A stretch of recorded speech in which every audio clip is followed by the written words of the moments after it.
"Sir, please marry my mommy. She's all I've got left now," begged the tearful girl to the cold CEO. The words, tremulous and raw, cut through the evening air like a cry for help no one was prepared to answer. Ethan Blackwood, seated at the head of a polished table on the patio of one of Manhattan's most elite restaurants, froze mid-conversation. His fork hovered above a porcelain plate of seared filet mignon, untouched since the waiter placed it 10 minutes ago. The voice belonged to a little girl, no more than 4 years old, her dress tattered and stained, oversized like a hand-me-down from another lifetime. Her hair clung in wisps to her tear-streaked cheeks, and her fingers, tiny and trembling, clutched the sleeve of his navy Armani jacket. A hush fell over the table. Ethan's business associates, mid-test, lowered their glasses in confusion.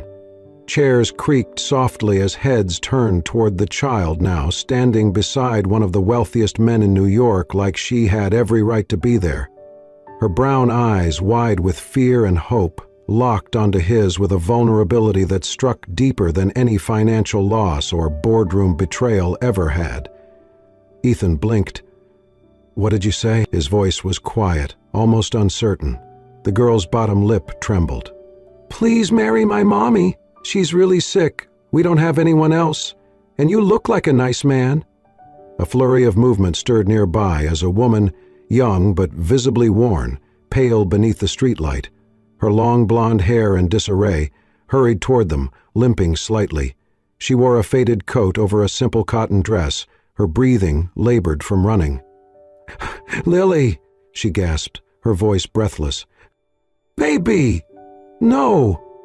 You cannot just—" She scooped the girl into her arms, turning to face Ethan, and in the moment their eyes met, time seemed to fracture. "Isabel!" The name struck him before the recognition fully formed. Her face was thinner, paler, the spark in her eyes dimmed by years he had not seen. But it was her, Isabel Rowan, the girl he had known a decade ago, the one whose laughter once pulled him from the darkest corners of his mind, the one he had walked away from, without a word. For a beat too long, no one spoke. "I am so sorry," Isabel said, holding Lily close. Her voice cracked like an old violin string. She doesn't know what she's saying. Please just forget this." But Ethan couldn't. The sound of Isabel's voice wrapped around his memory like a melody he had forgotten he loved. The image of the child's face, so familiar now that he truly looked, hit him with a wave of something terrifying. The shape of her eyes, the arch of her brow. He stood slowly, napkin falling forgotten from his lap. "Isabel?" She froze. "You remember," she whispered. "Aye, how is this?" His voice faltered as the realization cemented. This was no coincidence. "Come on, Lily," Isabel said quickly, lowering her eyes and turning away. "We need to go." "No," Lily protested, her little hands reaching out toward Ethan again. "He's kind. I saw him smile. He can help you get better." The last part echoed more quietly, but Ethan heard it, and so did everyone else. He took a step forward, ignoring the stunned silence of his guests and the blinking confusion of the maitre d'. "Wait," he said. "Isabel, are you all right?" She hesitated, then shook her head. "We're fine. Please, let's not do this here." But Ethan saw the truth beneath her words. The tremble in her legs, the dark circles under her eyes, the frantic way she cradled the girl. He looked down at Lily once more. She gazed back up at him, hope flickering behind every tear. Do you want to come inside?" he asked carefully. "You both look like you need to sit, maybe eat something." Isabel stared at him, stunned. Behind them, a man in a suit cleared his throat and murmured to Ethan, "Shall I have security escort them?" "No," Ethan said firmly, never taking his eyes off Isabel. "They stay." The street hummed back to life around them, but within Ethan Blackwood's chest, something unfamiliar stirred. A pull he had long buried, a face he had never expected to see again, and a question, quiet, dangerous, undeniable, rose in his mind. Was this fate? It started with a painting. Ethan remembered the first time he saw her, back in his sophomore year of college, beneath the wide canopy of a sycamore tree. She was sketching, utterly absorbed, golden hair falling softly across her face, sunlight catching it like threads of silk. He had watched her from a distance, not daring to interrupt. It wasn't until their third accidental encounter and a poorly managed group project that he finally introduced himself. "Isabel," he whispered now, standing in the present but anchored to a past that never really let go. She had been everything he wasn't, vibrant, warm, unafraid. Where he withdrew into silence, she filled spaces with color. He was still grieving his father then, slipping further into depression and isolation. But Isabel, she had reached for him without judgment, without expectation. They met properly in a studio art class. He'd enrolled on impulse, hoping something, anything might pull him from the fog. One day, she glanced at his canvas and said gently, "You draw like someone who's afraid to be seen." Then she offered him a brush. That small gesture became everything. From there, they became inseparable. They shared late-night coffee and quiet talks under campus lamps. She introduced him to color theory. He carried her canvases across campus. He read poetry to her when she couldn't sleep, and she told him about her dream, to open a free art school for children, especially those who had nothing. Art, she said, had saved her after her parents divorced. She wanted to give that salvation to others. He admired her, loved her even, but he never told her. He couldn't. He was too ashamed of his panic attacks, his doubt, the weight of grief he hadn't yet processed. Isabel never demanded more. She stayed through the silence, through the fear, without asking him to change, until he left. When he received a scholarship for a graduate program abroad, he didn't tell her. He simply packed and left. No goodbye, no explanation. He told himself it was better that way, cleaner, mercy disguised as abandonment. He had convinced himself that walking away would spare her, that she would forget, that he would too, but memory didn't work like that. Even across oceans, she haunted him. He'd see a girl's laugh and think of her, hear wind in the trees and remember the way she used to hum while painting. He buried himself in ambition and silence, but she remained beneath it all, color, waiting to bloom again. Now, standing just feet from her once more, he saw what time had changed. Isabel looked older, tired, strong in a quiet, almost fragile way. She held a little girl against her hip, a child who shared the same warmth in her eyes, the same tilt of her head. She had stayed in New York. She had fought. She had become a mother, alone from the look of it. Ethan wondered what she had felt when he vanished. Had she waited for a letter, cried over his silence, moved on? His hands curled at his sides, the weight of every word unsaid pressing down on him. He could still hear her laughter, see the way she used to brush paint off her cheek, feel the touch of her fingers on his wrist when she found something funny. She was no ghost. She was real. Standing there, holding a child who had just begged a stranger to save her mother. That child. Something about the girl tugged at him deeper than memory. Her eyes, her smile, the shape of her face, the way Isabel hadn't corrected her when she called him kind, the way her voice trembled when she asked him to marry her mother. Could it be? He tried to push the thought away, but it clung to him, stubborn as hope. He had no right to wonder, not yet. But now he could no longer pretend Isabel was just a piece of the past. She was here, hurting, and maybe, just maybe, he still had time to make one thing right. It began with unease, a quiet gnawing in Ethan's chest that refused to go away after that night. Isabel had insisted they were fine, had tried to pull Lily away, but her eyes, sunken, tired, guarded, told another story. Ethan could not shake it.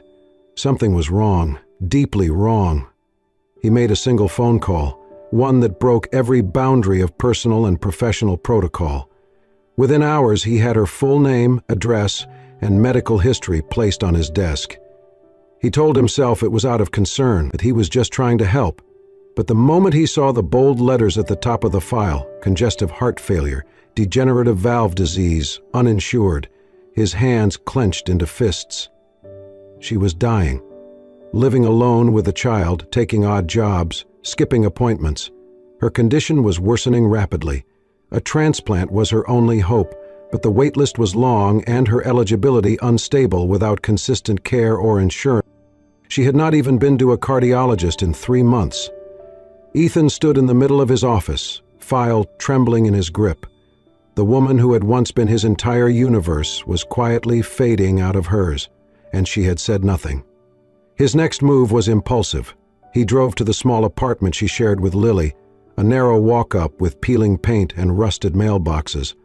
A neighbor let him in, assuming he was a caseworker. Inside, the space was clean but threadbare. Children's books lined a shelf. A cracked watercolor set sat near a half-finished canvas of a meadow. Then he saw it, a small notebook lying open on the coffee table. He should have looked away. He should have left. But he did not.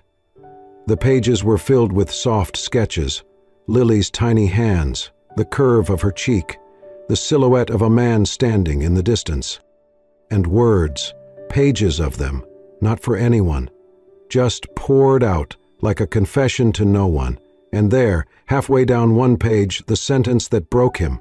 She looks so much like him, the eyes, the way she frowns when she thinks too hard. But I never told him. I couldn't. He had already chosen his future. I chose mine. I chose her. Ethan sat down, the journal slipping from his hands, his world tilted. Lily, his daughter, his daughter. He had a child, he had a daughter. And he had not been there, had not even known. He had missed her first steps, her first words, every scraped knee and birthday candle. He had not held her when she was sick, had not kissed her goodnight. He had not been there.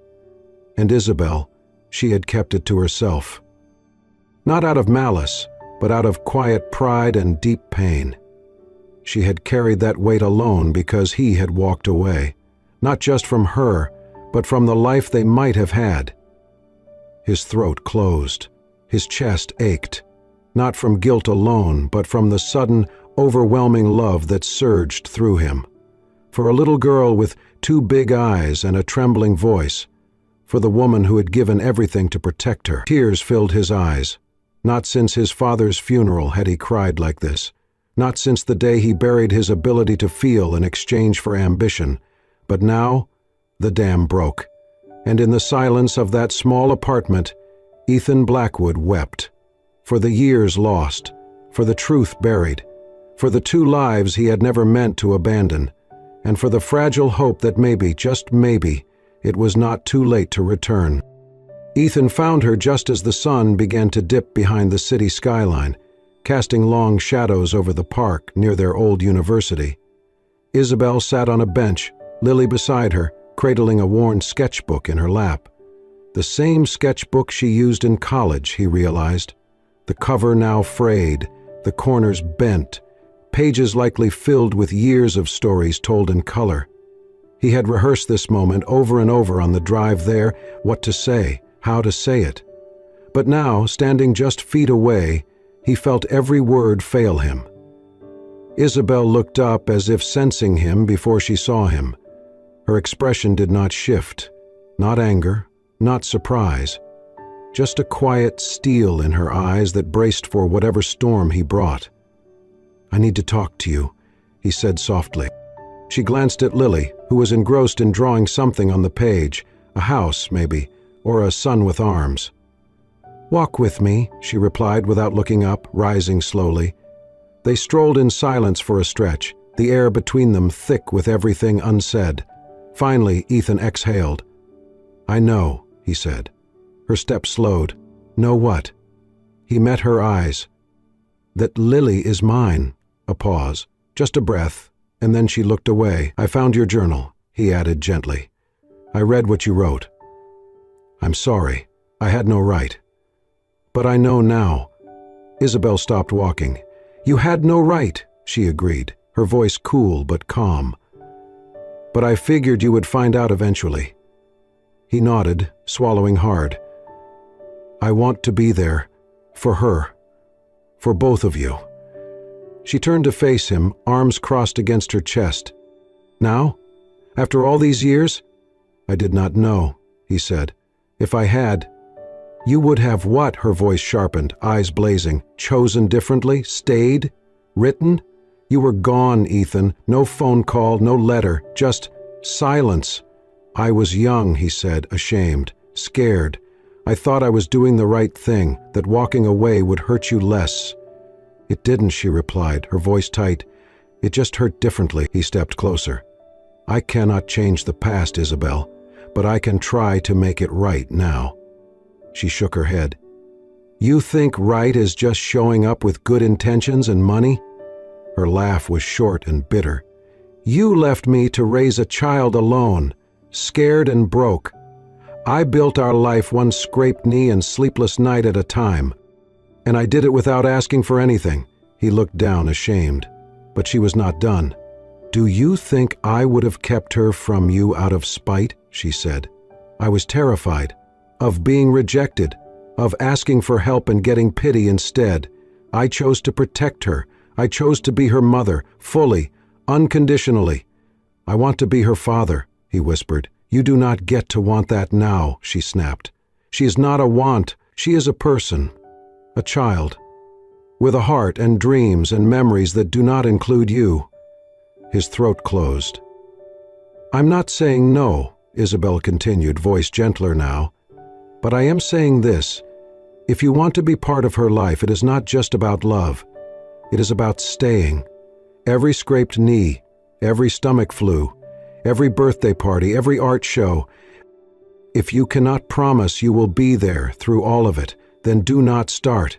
She stepped closer, her voice dropping to a whisper. "Do not walk back into her life unless you're ready to stay forever." Ethan stared at her, humbled, shaken to his core. This was not the girl he had left behind. This was a woman who had fought for every inch of stability, who had stood alone in the fire and come out with scars and strength he could barely comprehend, and God help him, he loved her more in that moment than he ever had before. "I am not walking away again," he said finally, his voice rough. "Not from her, not from you." Isabel searched his face for a long time, then gave a small nod, guarded, not yet trust, but something close. Then she turned and walked back toward the bench, toward their daughter, and Ethan stood beneath the lengthening shadows of the past, knowing that for the first time in his life, he was ready to choose something more than success. He was ready to choose them. It happened on a quiet Sunday morning, the kind where the city seemed softer, the noise dimmed by the hush of weekend routines. Ethan had returned to the small park near Isabel's apartment, not to intrude but to watch from a respectful distance.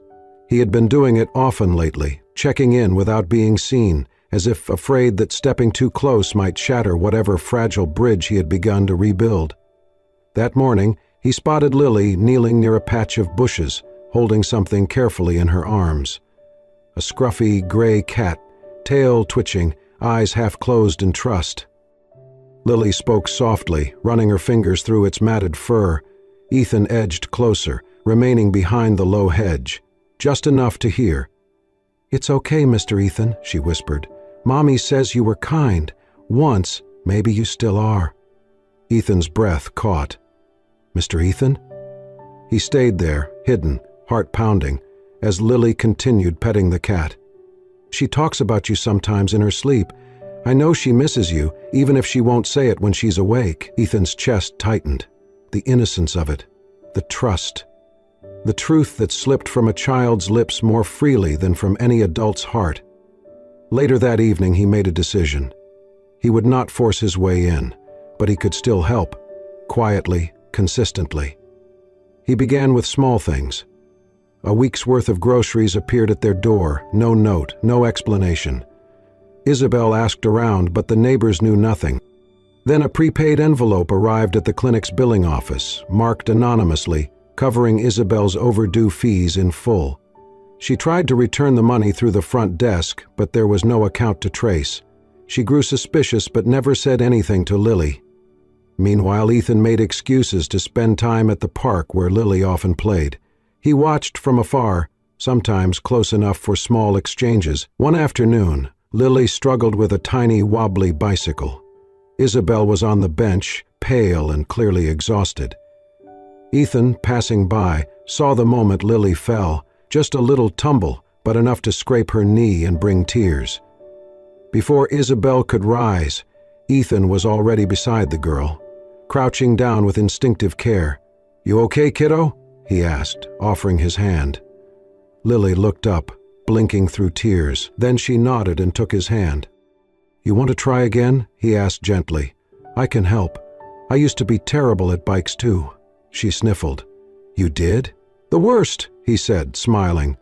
From the bench, Isabel watched in silence. She did not call Lily back. She did not interrupt. And so Ethan stayed. He held the seat steady.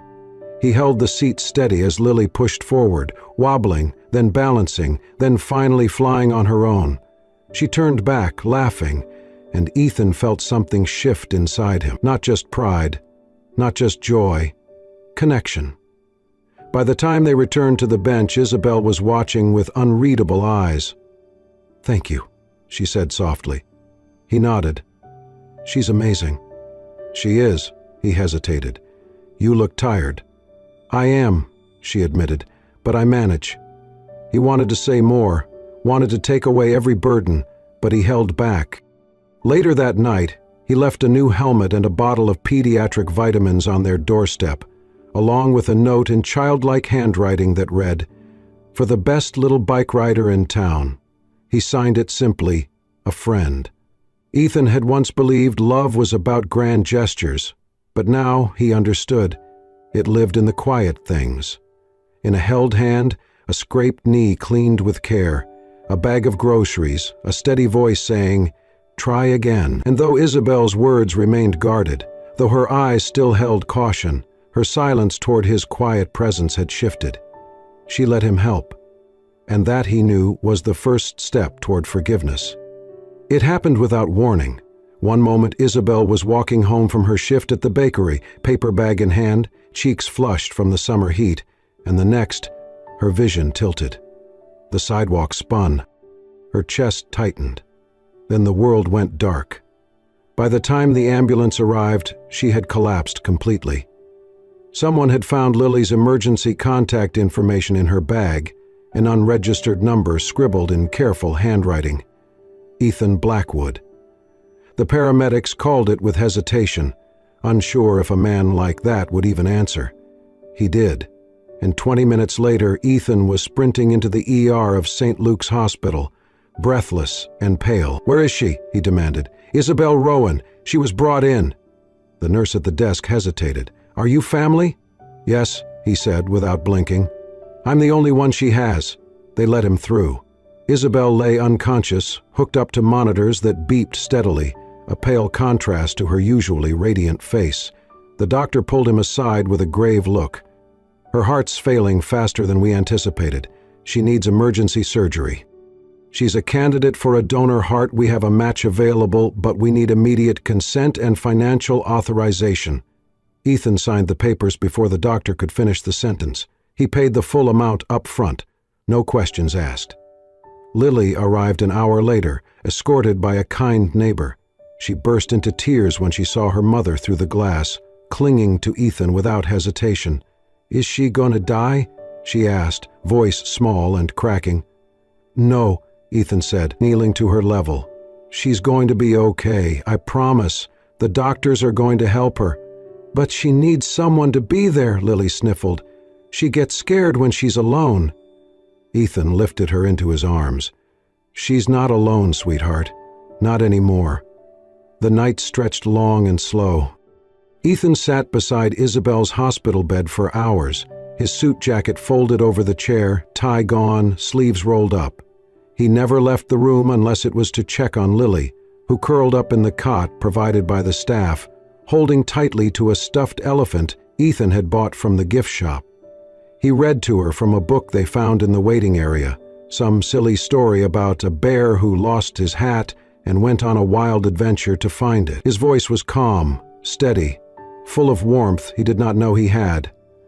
Eventually, Lily drifted off, her small hand resting against his. The nurses watched from the doorway, quietly whispering among themselves. "That's Ethan Blackwood," one said in awe. "The hedge fund guy. Yeah, that's him. Never thought I'd see the day. He looks like a dad." Word spread quickly through the wing. The CEO, who had always appeared untouchable, was now gently cradling a little girl's head in his lap and holding her like she was the most precious thing in the world. Hours passed. Isabel remained in surgery. Ethan did not sleep. At one point, Lily stirred. Her eyes fluttered open, and she looked up at him.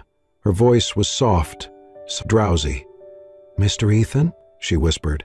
He brushed hair from her face. "I'm here." She reached out and placed her tiny hand on his. "Thank you for being here, Daddy Ethan," she murmured. "Mommy said you were her favorite dream." Ethan's breath caught. He looked down at the little girl, his daughter, and felt something inside him break wide open. He had missed so much, but he was here now, and he would never leave again. He kissed her forehead gently. "I'm not going anywhere." In that moment, in that sterile hospital room, filled with fluorescent light and the quiet hum of machines, Ethan Blackwood, CEO, businessman, billionaire, was no longer just those things. He was a father, and he knew that whatever happened next, he would spend the rest of his life making sure Lily and Isabel never had to dream of him again, because he would be real, present, the one holding their hands, always. The days that followed were a blur of waiting, prayers, and countless whispered promises. Ethan moved mountains behind closed doors. He made personal calls to every connection he had in the medical world, from hospital board members to the director of the National Transplant Registry. He reached out to a cardiac surgeon renowned for handling the most complex transplant cases and arranged for Isabel to be transferred to a top-tier facility under the quiet umbrella of a charitable foundation he had funded in secret years before, but never once used for personal reasons. This time, he did, without hesitation. When the donor match came through, he signed everything. He paced the sterile hallway during the surgery, heart in his throat, hands trembling in a way they never had in board meetings or billion-dollar negotiations. The procedure took hours, and then it was done. The surgeon emerged, peeling off his gloves with a tired smile. "She's strong."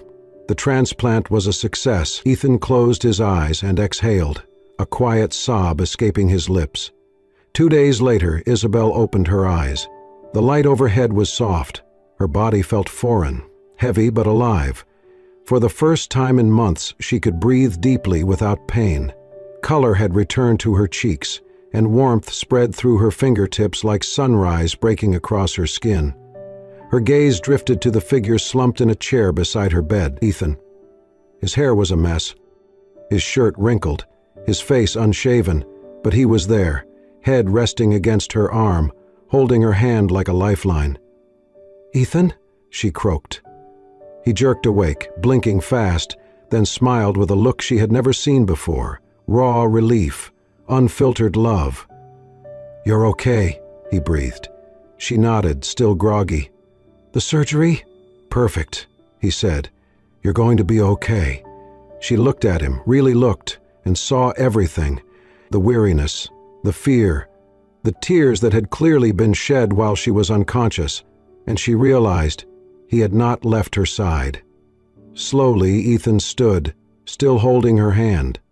Then, without a word, he knelt, not in desperation, in devotion.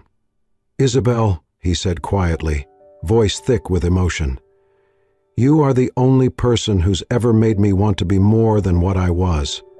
You saw me when I was nothing, and you loved me enough to give me the greatest gift I have ever known, a daughter I never deserved but would die for now." Tears welled in her eyes. He reached into his pocket and pulled out a simple ring. No diamonds, no extravagance, just a thin band of gold. "I left once," he said, "because I was afraid. I'm not afraid anymore. I know who I am, and I know what I want. I want you. I want our daughter. I want every birthday, every hospital visit, every night of burnt toast and crayon drawings.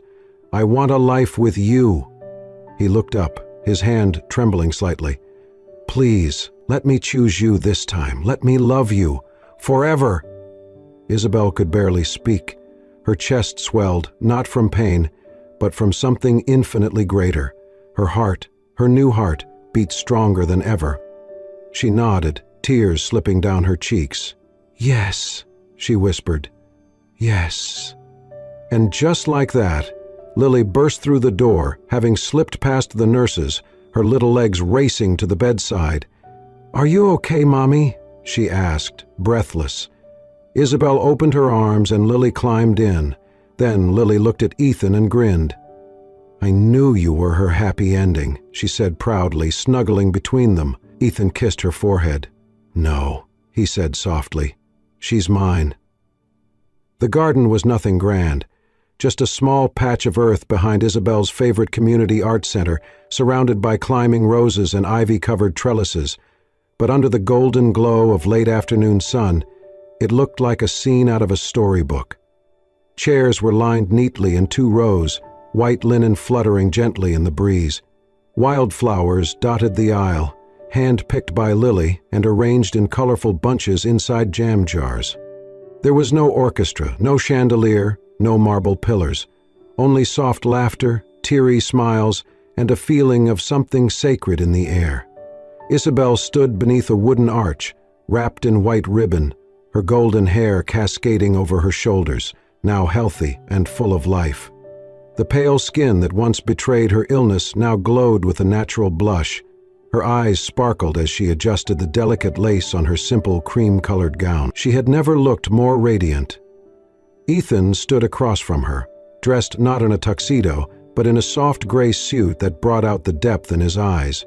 No tie, just a boutonniere of white lilies. Lily's idea, of course.